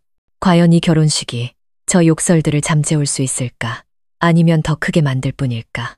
결혼식 준비가 시작되자 박 선생님은 인부를 불러 마당에 천막을 치게 했다. 인부들이 기둥을 세우고 철사를 연결하는 모습을 보자마자 이웃들이 몰려나와 수군거렸다. 세상에 정말로 하네. 며느리를 아내로 맞는다니 귀신을 집에 들이는 꼴이야. 어떤 이는 일부러 지나가며 독설을 던졌다. 이 결혼식에 축하하러 올 사람은 없고 구경하러 올 사람만 있을 거다. 서유는 모든 것을 들었다. 눈물이 글썽였다. 그녀는 방으로 숨어들어 커튼을 굳게 닫고 밖을 보지 않았다. 무거운 배는 그녀를 더욱 지치게 했지만 그녀를 정말로 무너뜨린 것은 세상에 입방하였다. 김 여사는 길길이 날뛰었다. 그녀는 마당으로 뛰쳐나가 인부의 손에서 대나무 기둥을 빼앗아 들고 소리쳤다. 다 치워요. 이 수치스러운 결혼식은 우리 집에서 열 수 없어. 박 선생님이 다가왔다. 그의 목소리는 단단했다. 나를 욕하고 미워해도 좋소. 하지만 내가 결정한 이상 아무도 막을 수 없소. 이것이 저 아이와 뱃속의 아이가 고개 들고 살 수 있는 유일한 길이요. 그 말에 김 여사는 그 자리에 얼어붙었다.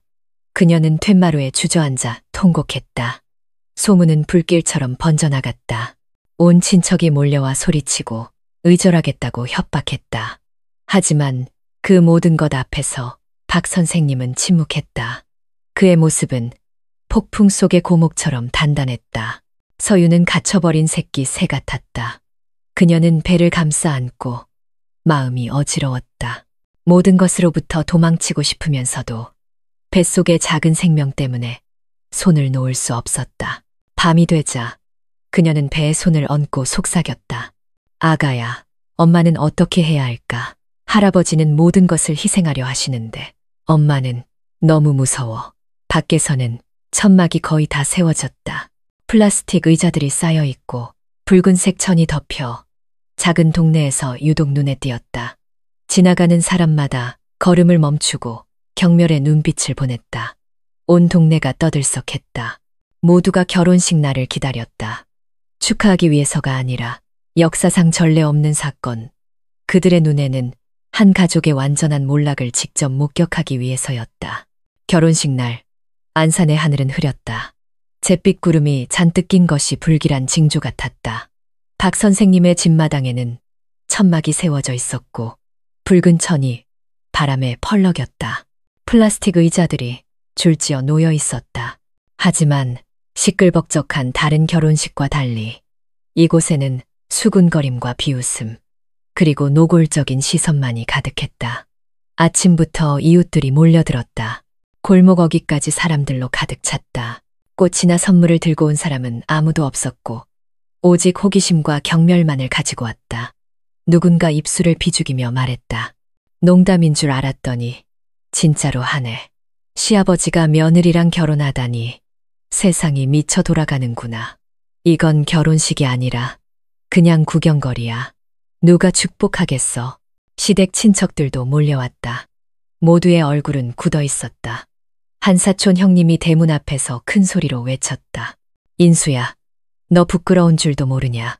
오늘 네가 하는 짓은 온 집안을 진흙탕에 처박는 짓이다. 그 고함 소리에 온 동네가 웅성거리며 동조했다. 집안에서 서유는 단순한 웨딩드레스를 입고 있었다.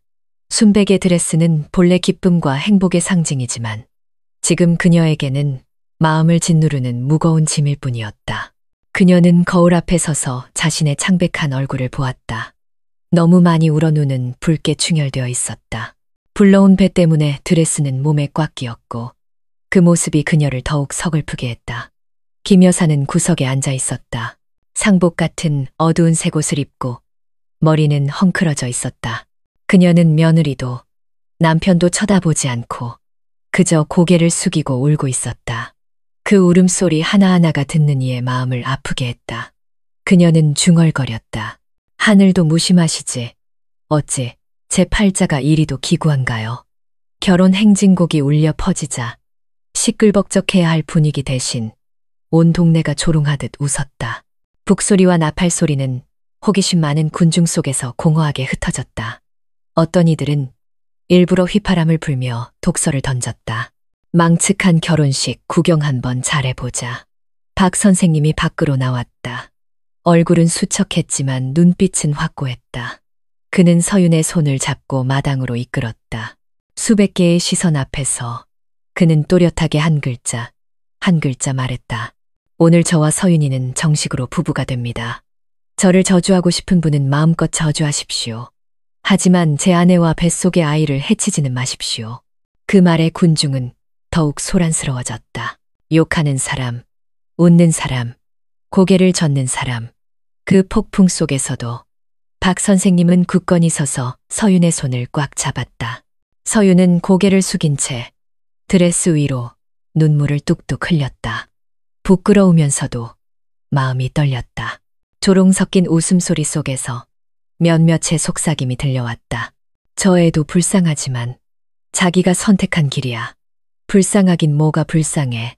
욕심 때문에 저 꼴이 된 거지. 모든 말이 칼날 같았지만 그녀는 여전히 그곳에 서서 떨리는 손으로 박 선생님의 손을 잡았다. 결혼의식은 순식간에 끝났다.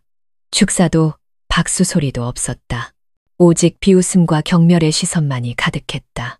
김 여사는 그 자리에서 기절했고 사람들이 부축해 안으로 옮겼다. 의식이 끝나자 박 선생님은 서윤을 부축해 집 안으로 들어갔다. 군중은 흩어졌지만 수군거림은 여전히 이어졌다. 정말 세상에 웃음거리네. 저 결혼 생활이 얼마나 가겠어. 어두운 방 안에서 서윤은 주저앉아 통곡했다. 박 선생님이 옆에 앉아 그녀의 머리를 쓰다듬으며 메인 목소리로 말했다. 미안하다. 내가 너를 이런 상황으로 몰았구나. 하지만 이 방법만이 네가 명분을 얻고 아이가 아버지를 가질 수 있는 길이었다. 서윤이 고개를 들었다. 붉게 충혈된 눈으로 속삭였다. 저는 명분 같은 거 필요 없어요. 그저 평온하게 살고 싶었어요. 그런데 평온은 이제 너무 먼 이야기가 됐어요. 아버님, 밖에서는 바람이 세차게 불며 흙냄새를 실어날랐다.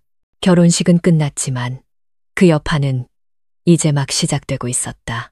온 가족은 앞으로의 날들이 폭풍으로 가득할 것이고 그들의 인생이 가시밭길로 접어들었음을 알았다. 결혼식은 끝났지만 그 여진은 마치 산울림처럼 온 동네에 울려 퍼졌다.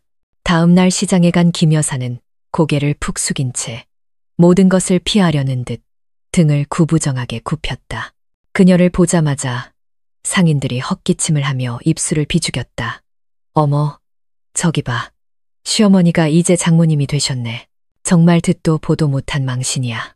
웃음소리가 터져 나왔다. 김 여사는 온몸을 떨며 장바구니를 꽉 쥐었다. 눈물이 터져 나왔지만 한마디도 할 수 없었다. 그녀는 집으로 돌아와 문을 쾅 닫고 부엌 구석에 주저앉아 통곡했다. 집안에서 서유는 공식적으로 박 선생님의 아내가 되었지만 기쁨은커녕 막막한 뿐이었다. 그녀는 거의 집 밖으로 나가지 않고 네 개의 벽 안에 갇혀 지냈다. 대문 밖으로 나설 때마다 사람들의 시선은 비수처럼 심장에 꽂혔다. 아이들이 지나가며 노래를 불렀다.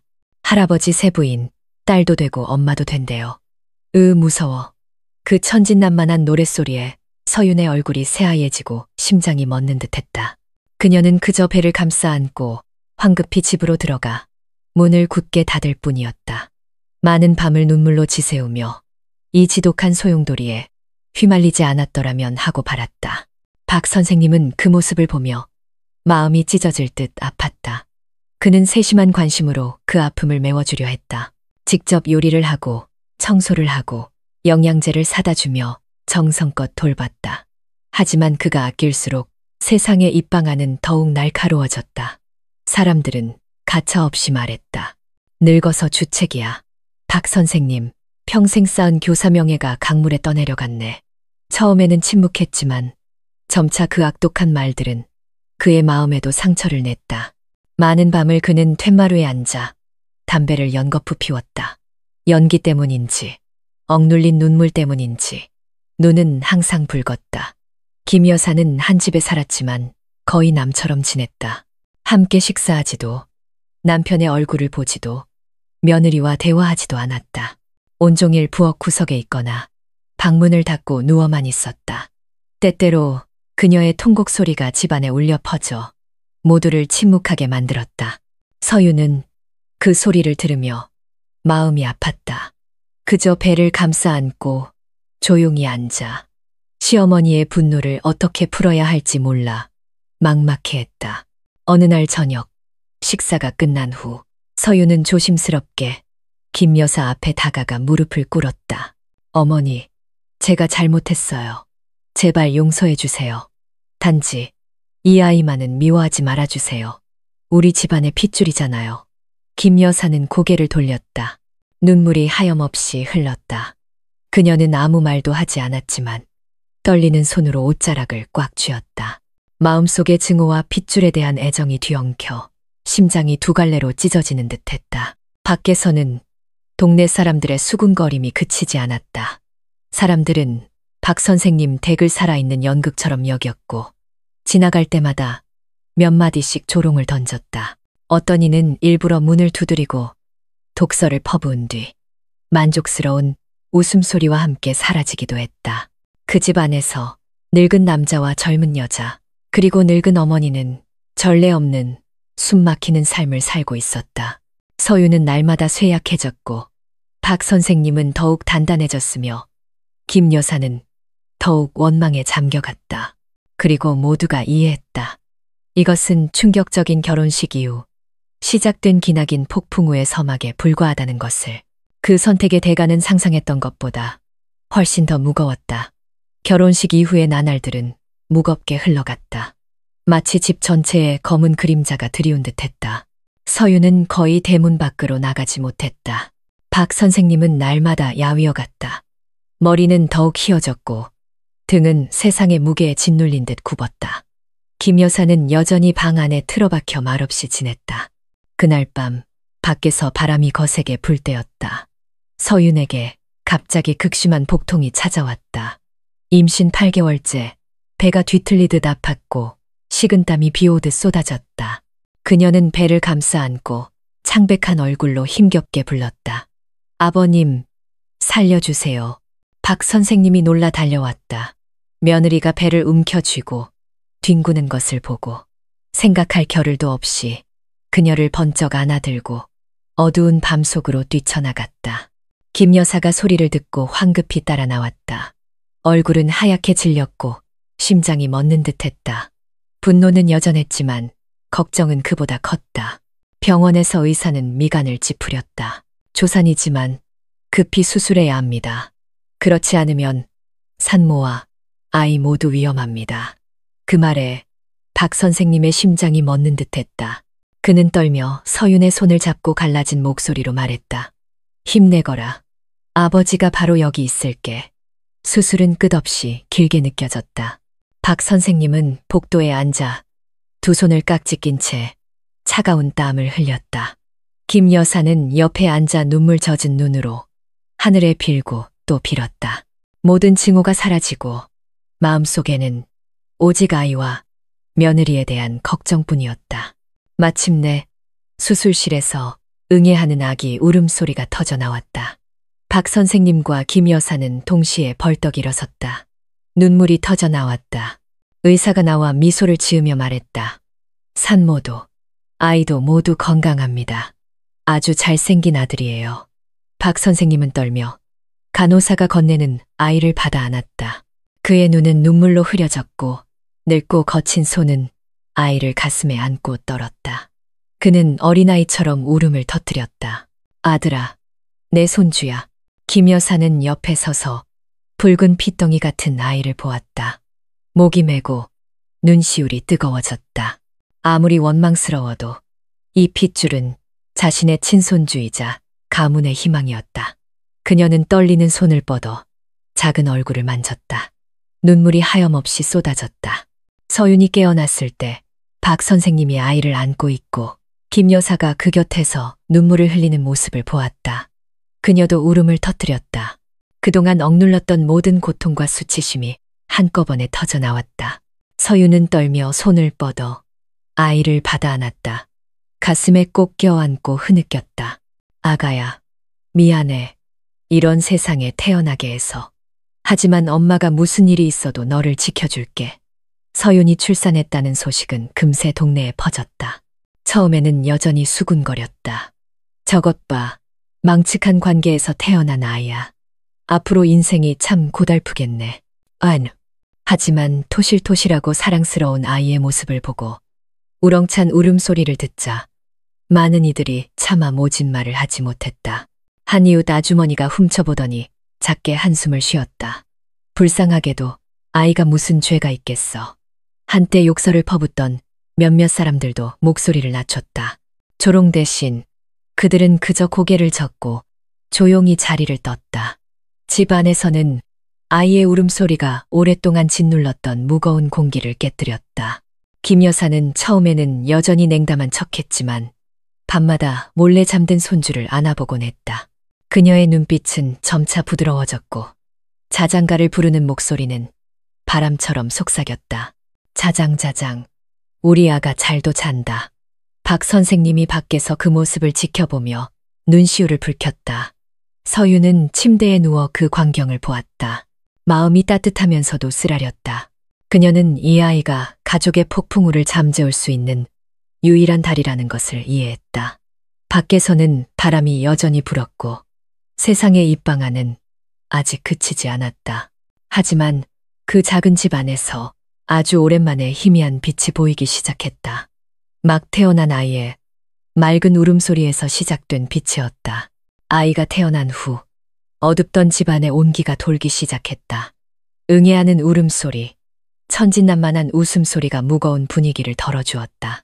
서유는 온종일 아이 곁을 떠나지 않았다. 눈에는 모성애가 가득했다. 박 선생님은 어딜 가든 서둘러 집으로 돌아와 아이가 발을 차고 손가락을 빠는 모습을 지켜보았다. 특히 뼛속까지 증오했던 김 여사가 가장 먼저 마음이 녹아내렸다. 처음에는 멀리서 지켜보기만 했지만 어느 날 밤 손주가 밤새 울자 그녀는 다가가 조심스럽게 아이를 안아 올렸다. 마른 손으로 아이를 감쌌다. 아이는 울음을 그치고 그녀의 품에 얼굴을 묻었다. 그 순간 김 여사의 심장이 뭉클해지며 눈시울이 뜨거워졌다. 그날 이후 그녀는 손주를 재우는 일을 도맡아 했다. 입으로는 낡은 자장가를 흥얼거렸다. 자장자장, 우리 아가 잘도 잔다. 서유는 그 모습을 보며 눈물을 흘렸다. 그녀는 시어머니가 아무리 원망해도 핏줄의 정은 끊을 수 없다는 것을 알았다. 하지만 밖의 세상은 쉽게 잊어주지 않았다. 이웃들은 여전히 수군거렸고 독설은 계속해서 귀에 들려왔다. 불쌍한 것, 태어나자마자 콩가루 집안 소리를 듣게 생겼네. 저 애가 커서 사실을 알면 고개도 못 들고 다닐 거야. 어느 날 서윤이 아이를 안고 툇마루에서 바람을 쐬고 있을 때였다. 이웃집 아이들이 지나가며 낄낄거렸다. 저 애는 누구 아들이야? 할아버지 아들이야. 아빠 아들이야. 하하. 아빠가 할아버지, 할아버지가 아빠래. 그 말을 들은 서윤의 얼굴이 새하얘졌다. 그녀는 황급히 아이를 안고 집으로 뛰어들어갔다.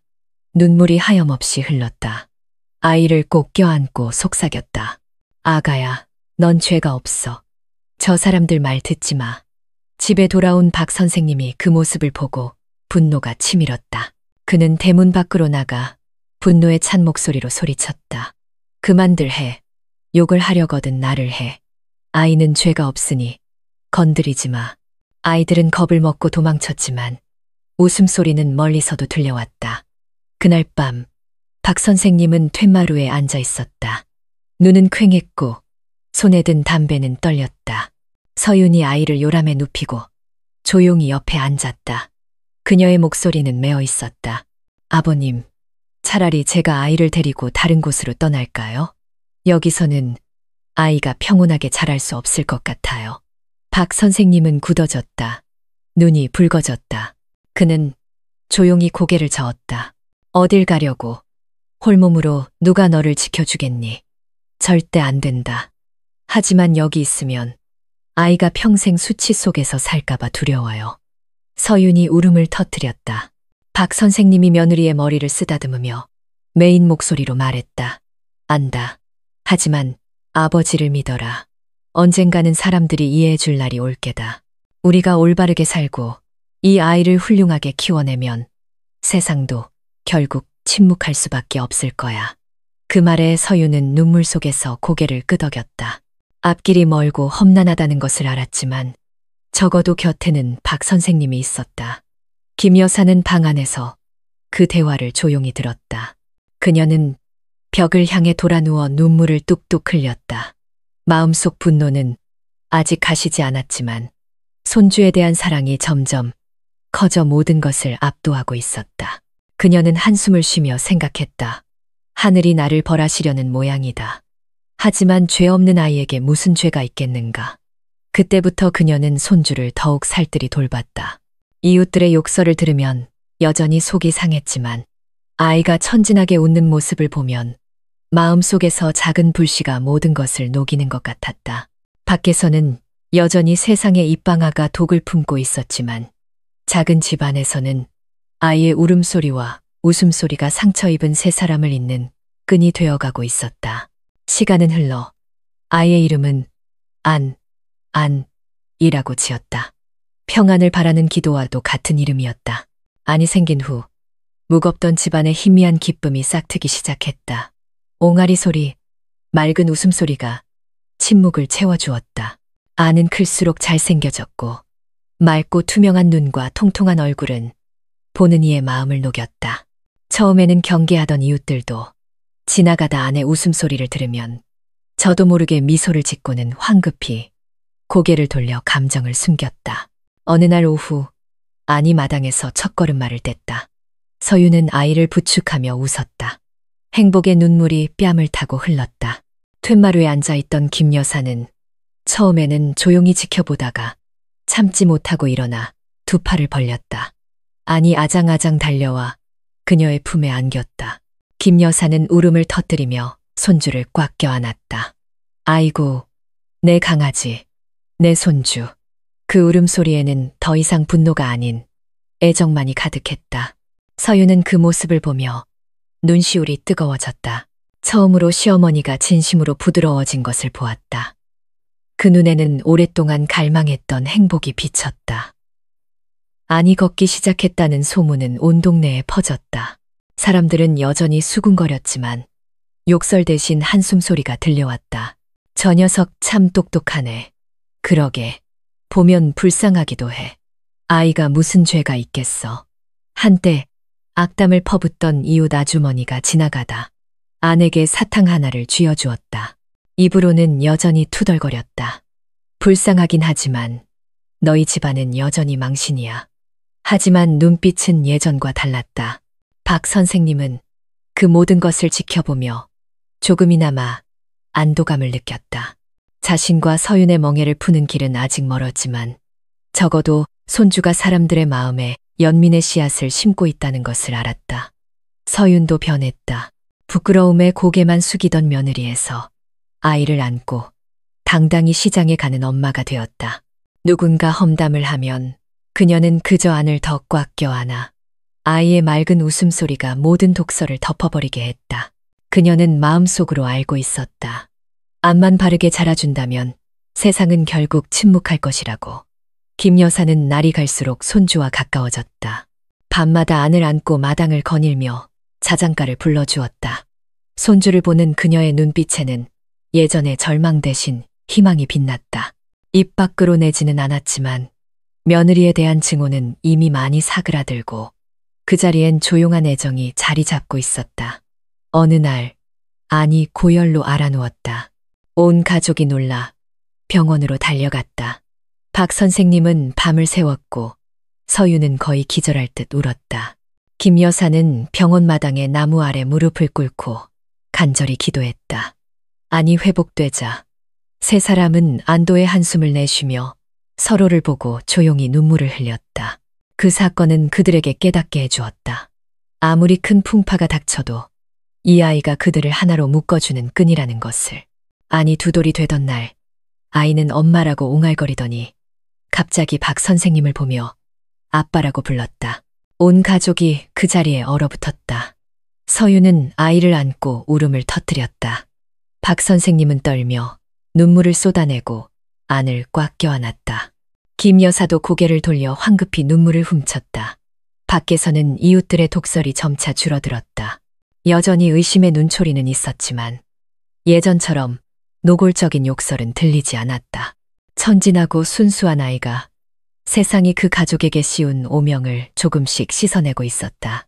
작은 집 안에서는 오랜 폭풍 후 끝에 처음으로 울음소리보다 웃음소리가 더 크게 울려 퍼졌다. 그리고 각자의 마음속에 희미한 믿음이 싹트기 시작했다. 행복은 비록 늦더라도 찾아올 수 있다는 믿음이었다. 세월이 흘러 안은 4살이 되었다. 아이는 영리하고 착했으며 눈은 아침 이슬처럼 맑았다. 아이의 웃음소리는 마당을 가득 채워 낡은 담벼락마저 밝아 보이는 듯했다. 안이 생긴 후 집안의 어둠은 점차 걷혔다. 서유는 여전히 마음의 상처를 안고 살았지만 아들을 볼 때마다 입가에 미소가 번졌다. 한때 극심한 증오에 사로잡혔던 김 여사는 이제 손주와 가장 가깝게 지냈다. 그녀는 손수안에게 동요를 가르치고 예의범절을 일러주었다. 아니 할머니, 할머니 하고 부를 때마다 그녀의 마음은 녹아내렸고 눈시울이 뜨거워졌다. 박 선생님은 온갖 풍파를 겪으며 머리는 새하얗게 새고 몸은 야위였지만 눈에는 소박한 행복이 깃들어 있었다. 그는 지난날의 결정이 온 가족을 웃음거리로 만들었지만 그 결정이 없었다면 서윤과 안이 결코 고개 들고 살 수 없었을 것임을 알았다. 이웃들도 점차 변했다. 처음에는 여전히 말이 많았지만 아니 예의 바르게 자라는 모습을 보며 시선이 달라지기 시작했다. 한때 입이 험했던 이웃 아주머니는 이제 골목에서 안을 만나면 과자를 쥐어주며 말했다. 어쨌든 아이는 죄가 없지.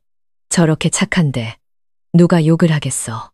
심지어 어느 날 안이 마당에서 놀다가 무거운 짐을 든 이웃을 보고 달려가 돕는 신용을 했다. 어른들은 그 모습을 보고 저도 모르게 미소를 지었다.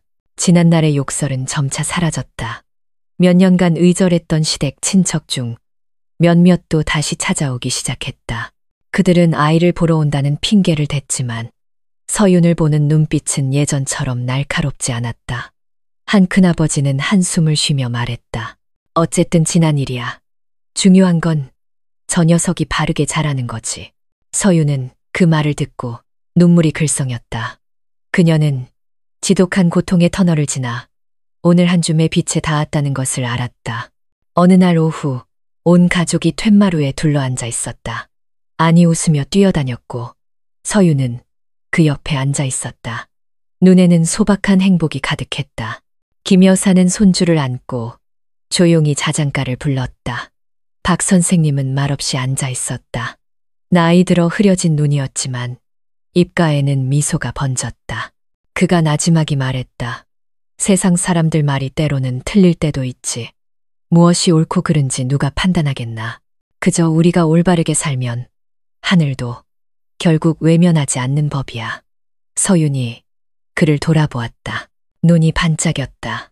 마음속의 모든 원망과 죄책감이 녹아내리는 듯했다. 김 여사도 고개를 들었다. 눈빛이 부드러워졌다. 마음속 상처는 여전했지만 골목에서는 아이들이 공을 차며 떠들고 있었다. 더 이상 아무도 노래로 놀리지 않았고 비웃지도 않았다. 한때 동네의 수치로 여겨졌던 그 집은 이제 평범한 가정이 되어가고 있었다. 아이의 웃음소리가 모든 편견을 덮어버린 곳. 황혼 속에서 박 선생님의 등은 굽었지만 걸음걸이는 여전히 굳건했다. 서윤이 아이를 안고 그 뒤를 따랐다. 김 여사는 맨 마지막에 천천히 걸었다. 한때는 결코 한 상에 앉을 수 없을 것 같았던 세 사람이 이제 함께 평온한 저녁을 향해 걸어가고 있었다. 폭풍은 지나갔다. 상처는 남았지만 그들은 폭풍우 속에서 가장 소중한 것, 바로 평온을 찾아냈다. 박 선생님과 김 여사, 그리고 서윤의 이야기는 온 가족과 안산의 작은 동네 사람들의 기억 속에 잊을 수 없는 상처로 남았다. 한때 수치의 상징이었던 그 집은 결국 아니라는 아이의 등장 덕분에 평온을 되찾았다. 죄 없는 핏줄이었지만 그 안에는 상처를 치유하는 힘이 있었다. 돌이켜보면 그들이 걸어온 길은 가시밭길이었다. 박 선생님은 평생을 올곧게 살아온 사람이었지만 결국 며느리와의 금지된 관계에 빠졌다. 그 결정은 그의 모든 명예와 친척, 그리고 부부의 연을 잃게 만들었다. 하지만 동시에 그는 확고한 사랑으로 모든 비난의 화살을 맞으며 서윤과 아이를 세상의 독설로부터 지켜냈다. 그는 저주받으면서도 물러서지 않는 방패가 되었다. 젊은 며느리 서윤은 남편을 일찍 잃은 슬픔에 잠긴 연약한 여인에서 온 사회의 경멸을 견뎌내야 하는 존재가 되었다. 그녀는 떠나고 싶었고 사라지고 싶었지만 모성애가 그녀를 붙잡았다.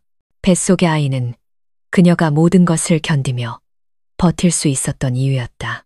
그 강인함 덕분에 서윤은 마음의 상처가 영원히 아물지 않더라도 점차 고개를 들 수 있게 되었다. 시어머니 김 여사는 극심한 증오에 사로잡혔지만 마음속에서 격렬한 싸움을 겪었다. 욕하고 내쫓으려던 그녀는 손주를 품에 안으며 점차 마음이 녹아내렸다. 핏줄의 정은 고통을 잠재웠고 그녀에게 원망은 결국 사라지고 사랑만이 가족을 지킬 수 있다는 것을 깨닫게 했다. 그리고 결국 역경 속에서 태어난 아이 아니온 집안을 비추는 등불이 되었다. 아이의 천진한 웃음소리는 이웃들의 적대감을 누그러뜨리고 친척들의 비난을 멈추게 했다. 아이는 죄가 없으며 올바르게 키우기만 한다면 어떤 편견도 결국 고개를 숙일 수밖에 없다는 것을 증명했다.